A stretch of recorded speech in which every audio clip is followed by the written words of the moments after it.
You have this amazing power to move people, not just to think, but to feel. When did you realize you had the ability to do that? I think everybody has the ability to feel, right? You know, that wasn't a great gift. I think I just feel so much, and I feel so much what people feel.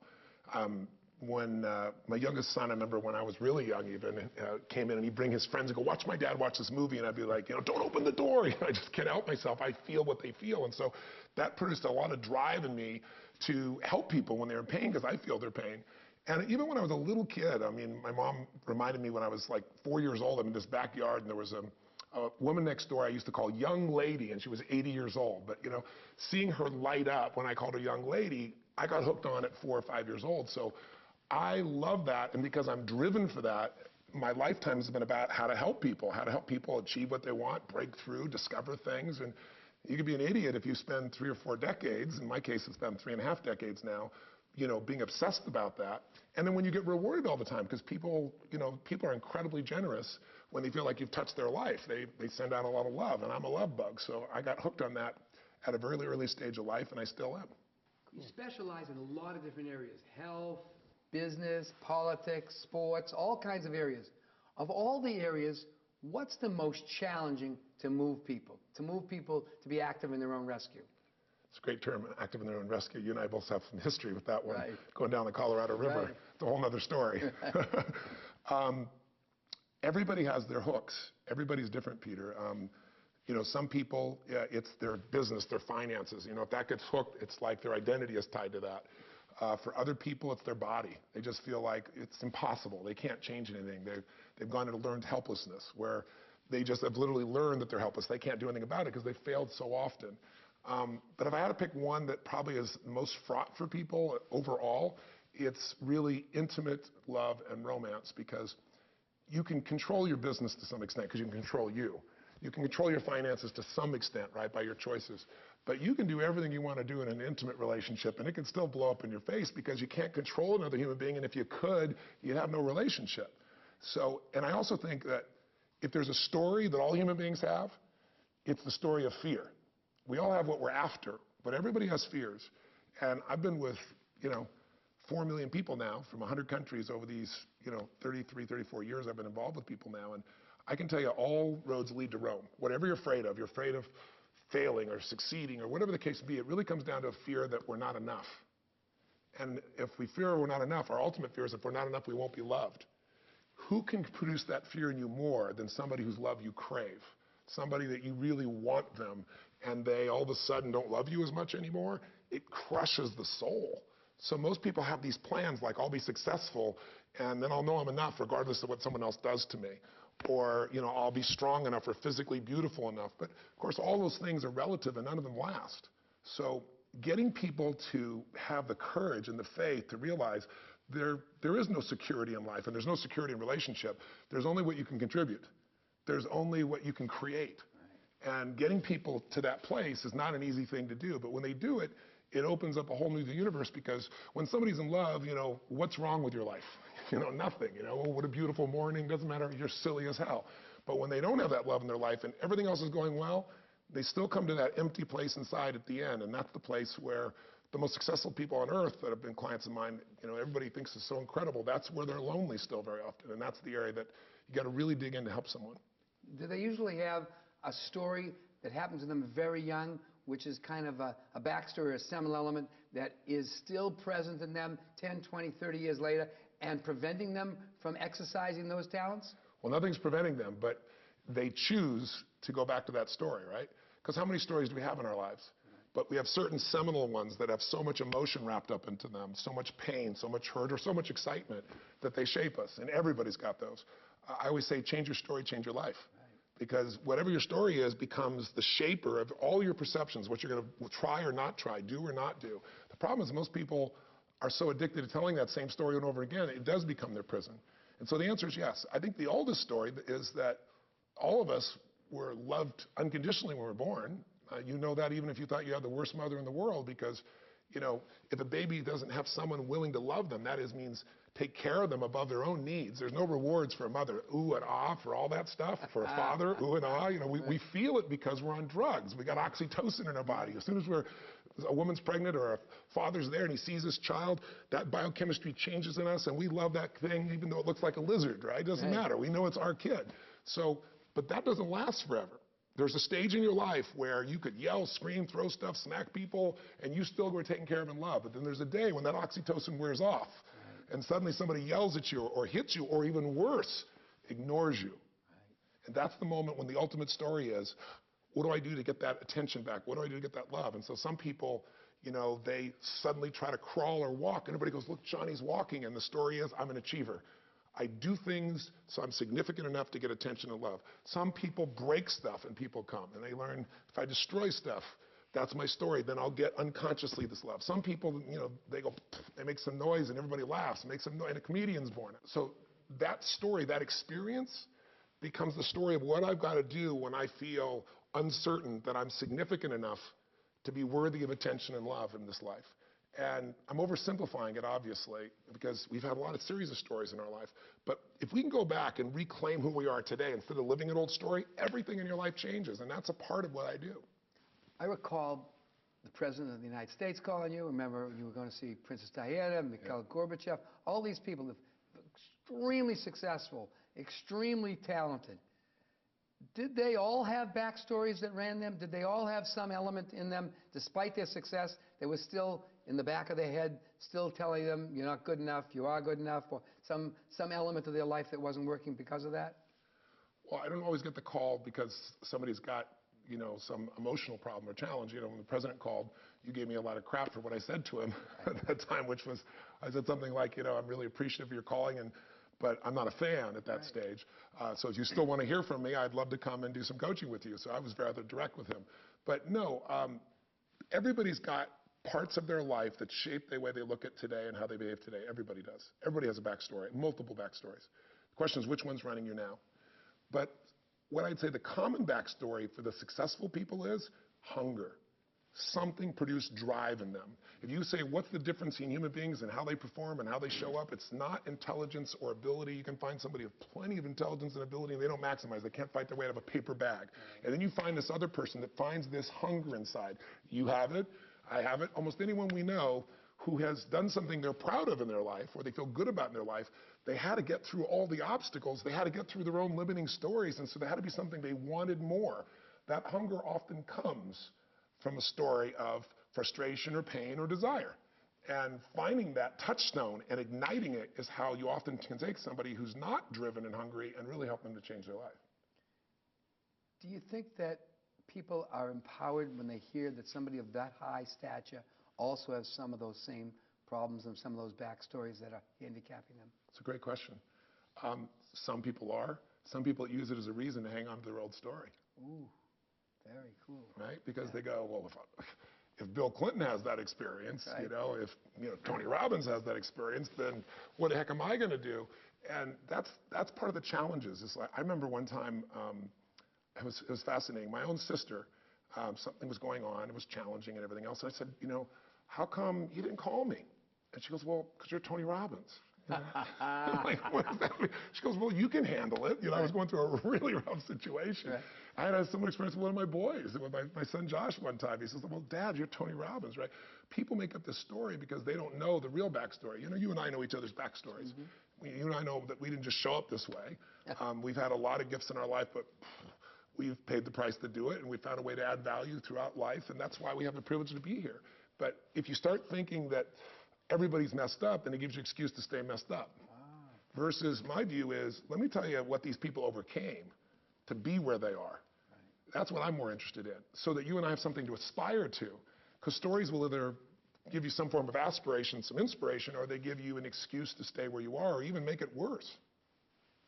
When I see you on stage or on television or in any interviews, you're always on purpose, full of enthusiasm, full of appreciation for the gifts.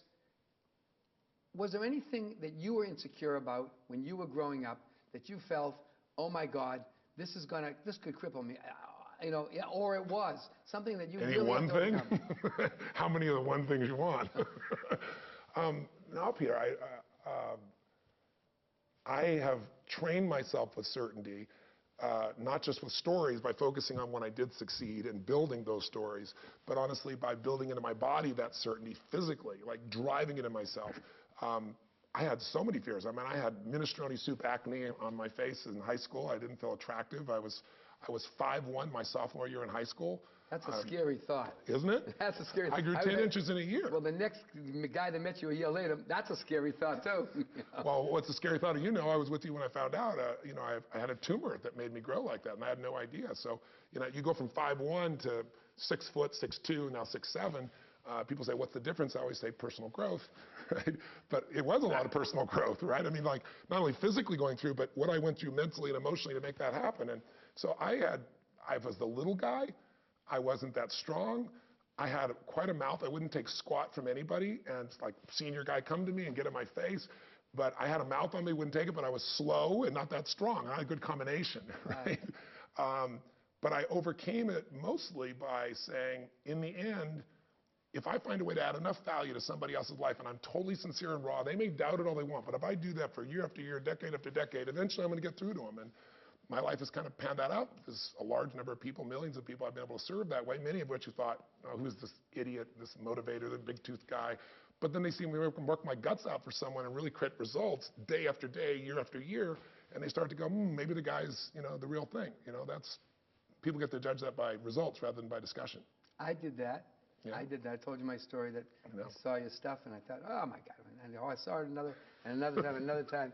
And then finally, at one vulnerable moment, yes. I bit. I got you when you were vulnerable. That's the right. That was very vulnerable. You did. Yes, yes. So when you're needy, that's when you'll need. You yes. know. And so, yeah, I do think that's true.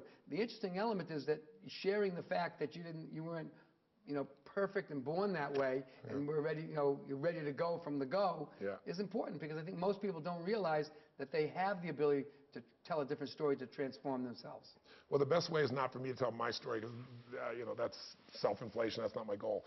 My goal, as I think is to show people actually making that change happen. When I do a film and you see this person stand up and they're suicidal, and then you watch them turn around, and then the people do the follow-up 3 years later, 5 years later, and you see this person's life still changed.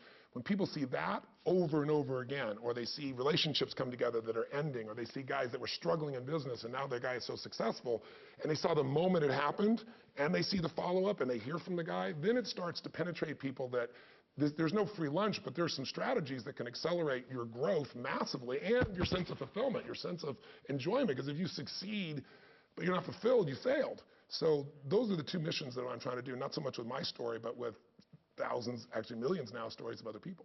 Well, as a storyteller, one of the magic things that I watched you in the audience that I learned from you was that you're a great story listener. In other words, the idea is that you don't just hear people, you get people. And when people feel that they're gotten, that they're really heard in that unique way, empathetically, they engage in a different way. Yeah. Is that a talent that you learned, or you just felt you had, or did you really work on it, or was it something that you perceived? And how important is that skill in creating a relationship that is successful? Well, I'll answer your last question last. A lot of questions there. How important is it to be able to really listen? I mean, I think communication is hearing what's not being said. And if you don't have that and all you do is take the words, you're going to have a disastrous intimate relationship.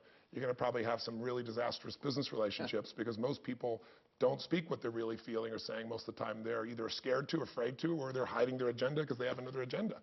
And most of us have a pretty big BS filter in the world we live in today. But it's more than that. It's not saying, where are they BSing me? It's saying, what are they really feeling? What's underneath this? What's really going on? And that's really important to me. I don't care how big the audience is. I was, I do, 30,000 person audiences, but an average size audience I did yesterday was like a little less than 3,000 people in Las Vegas. It was Salesforce.com. It's a business group. This long room, as far as you can see, over there at the Wynn Hotel. And I'm on these big screens, and there's guys way in the back. How do you get the guy in the back? I get off the stage, and I prowl. I walk through the crowd. I'm there. I'm talking because what I want to do is I want to look in your eyes, and I want to feel what's going on, see it. I want you to know that I'm not some guy over there on the stage that's just talking at you. I'm going to engage you. And at any moment, I can strike and have that conversation. And so it produces a different energy in that room. It's not some passive listening, and it's not with me either. The minute they speak, I'm now zeroing in on what they're feeling, and I'm also saying, who else does this relate to in the room, and how can I use their story to help other people simultaneously? So if you ask me, The listening part is better than the storytelling part. You can entertain people as a storyteller, but you can transform people if you can really understand what their needs are, listen, and sometimes just by listening alone, people's lives can change.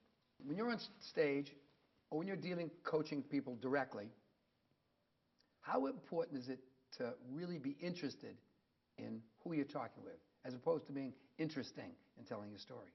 I think that one is, anybody who's honest knows the answer to that question, right? But knowing the answer and behaving that way, that's the big difference, right? We all know that if you're interesting, you might have a relationship that's on the surface. But if you're interested, you're going to go deep, because you're going to follow up and ask questions, and the person is not just going to feel gotten or some fancy term. They're going to feel that real connection that's happening. Because we live in a world where there's so little raw reality. Reality television, we all know, is bullshit, right? So what is real anymore? And most people are so good at presenting that I think most people, they'd rather see the screw up. They'd rather see a presentation that's not as refined, so they know there's something that's real underneath it. But I think if you're interested in them, you don't have to work on the presentation side, because people can see the start-stops that are really real, and more importantly, they'll feel that connection with you. So, you know, your whole thesis in life is understanding that the story is what drives everything in life. It's what drives the influence of another human being. But the understanding of that person's story is more important than your ability to formulate your story. That's why I think in your book, one of the most valuable things, Peter, is the backstory. Because sometimes you can find that backstory in advance, sometimes you can't. Right. But if you're watching and listening and asking questions, the backstory will show up right in front of your eyes if you're engaged with that person. If you've got some rehearsed little talk you're going to do, you're going to be in your head instead of being here. I call it uptime. If you're in uptime, I'm in you. Now, to do that, I have to know enough things and have a large enough bank account of things I've investigated or I understand or I've talked about, that I don't have to worry about what I'm going to say. I've got so many, like you've got so many life experiences, that I have a good idea of what I want to talk about, but then when we get here, it changes. When I was at this seminar the other day, I had this whole thing I designed, and I'm nuts. I think things through, I design it, and then I never do what I've designed. My team, it's the big joke. You drop the script. I drop the script because when I step out there, I'm here and go, nope, that's not what's needed right now. And that's also why I'm never bored. Right? I'd be bored out of my mind if I was 33, 34 years doing this stuff and I was doing the same stuff. I've got pieces I know work, stories or examples, and I might even plan to use it. But when I get out there, I could see, nope, it's something else. And so it becomes art and alive instead of some devoid. You could have a tape recorder otherwise and just do this, right? Well, you know, it's great. She said the whole thing. You have to prepare ferociously. And then you're going to drop your script, because you want the spontaneity, you want the aliveness, you want the eccentricity of things happening. Yeah. But when you see somebody telling their story and you're decoding it, or they're a business person, if they're not authentic, does it shine through no matter what they say? Well, I'd love to say yes, but I know I've gotten the wool pulled over my eyes, so that would be a lie. But I would say most of the time at this stage of my life, I'm pretty good at that. And I think most of us are. Only because, unfortunately, we've all been disappointed so many times that we have a little part of ourselves that's like, it's all BS. And unfortunately, that can become a filter to you not actually seeing somebody, experiencing somebody, because you have all your presuppositions, right, that are running your life instead of being here now. But I'm a little bit more trusting, so I probably stay with it a bit longer. And I've had so many people, you know, make up a story about me who never met me, because also my style. I talk rapidly, and that's just me. I'm passionate. You know, you and I get together, it's like bam, bam, bam, bam, bam. You know, other people stand around and watch the two of us when we go have lunch or we go to the house or go skiing or whatever. And so I love that. I love the speed of our interaction because my brain works so fast. So some people don't trust that. It's fast-talking salesman is their metaphor for it, as opposed to a passionate son of a something, you know, which is what I really am. You're an authentic son of a bitch. I love you. Thanks a lot. Love you so much, Steve.